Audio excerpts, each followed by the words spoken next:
Okay, so we're going to look now at a question that is extremely common. So it occurs on exam papers almost every year. It's from section B, which is your specialist principles. And it is a type of question that is broken down into different sections. In total, it's worth 12 marks. And what you have to do is you have to select the material area that you are most comfortable with. Now, for DT, I would suspect that would be your metals, your polymers, your timber-based materials, and potentially your papers and boards as well.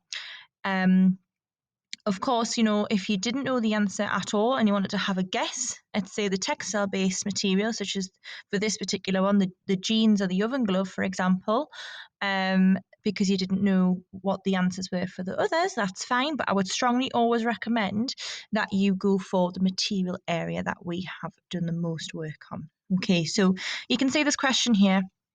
It says choose two products from the products shown above. And for each of them, you've got to complete the table below. Now, the table below, they've given you an example, which is quite nice of them. So it's a drinks can, aluminium, and the source of material. And it's the original source of material. So we know that metals come from aluminium. Most commonly, it'll be bauxite, which will be used. And then it's renewable, yes or no. Okay. And what they did on here, that you should be able to see, is that there's space for two only. Now, a lot of people in the past and recently did three. Now, unfortunately, if you did this in the real exam and give more answers than not, the examiner is likely just to take your first two answers, even if the third is correct, because that's probably the fairest way to do it. So always make sure that you're really, really clear about how many they've asked you to talk about and really clear about what they're actually asking for. Okay, you have to be really specific. Okay, and in a second I'll show you an example of a really good response to this question, but again that person also lost marks because they weren't specific enough. So you couldn't just say, for example, for the drinks can, you couldn't just say metal. Okay, even if you said non-ferrous metal, that still wouldn't be specific enough. You have to give the actual name of the metal itself, such as aluminium. Okay, so that's the first part of the question, and that is out of 6 marks. So it would be split into two products. You've got to give 3 pieces of information. There's your 6. So the main material, the source, and whether it's renewable, yes or no. Okay, now remember, renewable, if it is from underground, chances are it's non-renewable. If it's above ground, chances are it is renewable. Okay, the next part of the question then.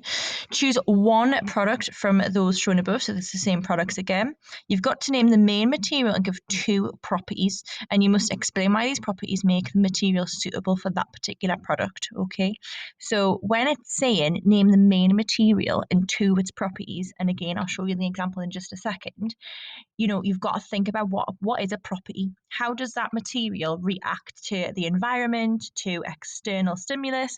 What is the purpose of that product? Okay, if you're totally unsure, just have a bit of a guesstimate. Use your common sense to try and work out what would be the necessary properties. So, for example, cutlery, you'd have to have it made from stainless steel because you can see it looks like stainless steel. It's shiny, it's silver. Okay, it's metal. Now, the material that would be there, so your product would be cutlery, your material would be stainless steel. Now, your first property might be corrosive resistant or food safe. And you know this because you can put cutlery in the dishwasher, you can wash it with soapy water, you can eat from it, okay, and it won't rust. And that's why your explanations is there, okay?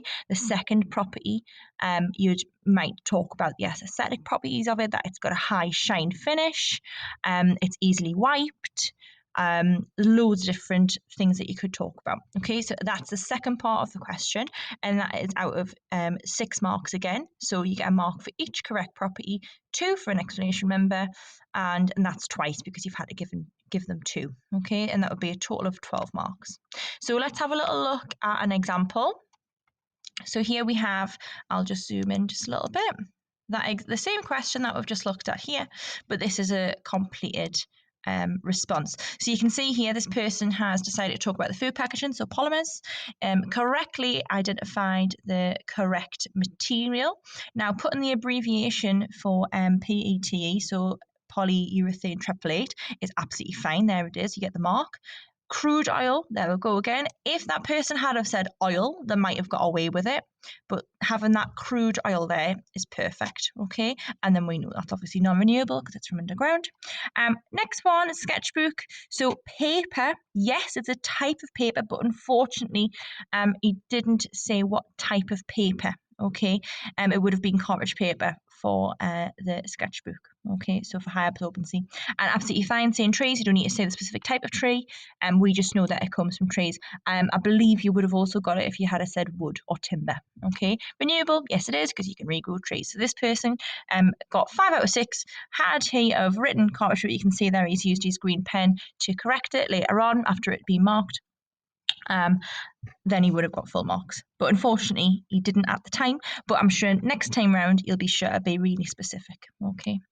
Now over here, and funny enough, he did choose the example that I did. So he's chosen the cutlery, stainless steel. Property 1, he's put tough. Okay, good. So remember, tough allows you to have good impact. Durability, so it says holds on the edge, keeping the knife sharp and fork point for use. So that means that it wouldn't dull, it wouldn't bend as easily because it's tough. Okay.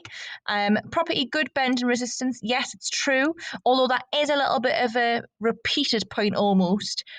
They did get the mark for that because of the explanation. Cutlery won't break when cutting or picking up food. So again, it's linked to durability. You could have said on here something similar to what I said earlier about being corrosive resistant, etc. But on overall, he got 11 out of 12 for that one. Had he have put cartridge paper, he would have got the full 12 marks. Okay, and if we look now again at the mark scheme itself, you can see on here the options that you could have said: stainless steel, the earth, rocks, oil, etc., silver, beach, plants and trees, card, cotton, polyester, so there's a mixture there, peat plastic, glass, polycarbonate, cotton denim. So they're all the different options you could have. But remember, you only asked to give 2, okay? And remember, unless you are absolutely no idea at all on any of them, always go for the material areas that we focused on, which is your materials, your metal-based materials, your timber-based materials, your polymer-based materials, and also paper and board. And you can see here, obviously, because there's such a wide range and variety, you had to give a suitable property relevant to the main material. So corrosive resistant, tough, durable. An explanation shows good understanding of the working properties. And then that was for full marks, for 2 marks. If your explanation is a bit vague and lacking in understanding or detail, then you would have only got 1 mark, okay?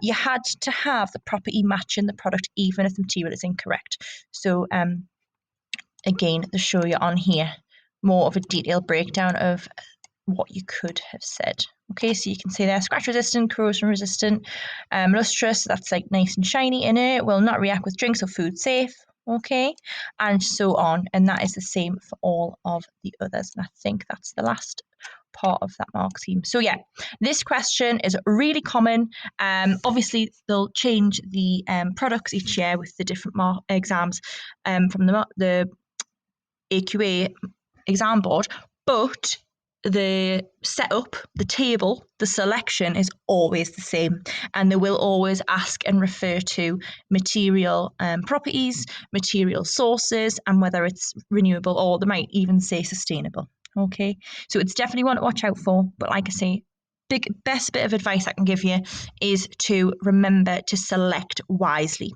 Choose the material areas that you know the most about, okay? Unless you are completely lost and you've had a mind blank, just use common sense, but, preferably focus on the material areas that we have done most work on. And remember, if they've said choose 2, choose 2. Don't forget, it's their exam. Make sure you read the question 2-3 times before you make any start on it, okay? And always be specific wherever possible too. Otherwise, you're not going to get the marks if you just say a vague word like metal or paper, as you've seen in the example. Okay, and then always just think about if you're putting a material down, what is the property? It has to be appropriate. Think about how the product is used. Okay, so it's very likely that this will come up again on your next exam. It's always in section B, so you know it's always going to be a bit of a chunkier question. This is out of 12, but you know that it's broken down into two lots of sixes. But again, this is the kind of question that if you get it right, you can build yourself a lot of marks up in the bank. Also versus that flip side, if you mess it up, 12 marks is a lot of marks to miss out on. Okay, so just watch out for these kind of questions. Make sure that you're confident in what you're saying before you write it down, and always select the material areas that you feel the most confident with and know the most about.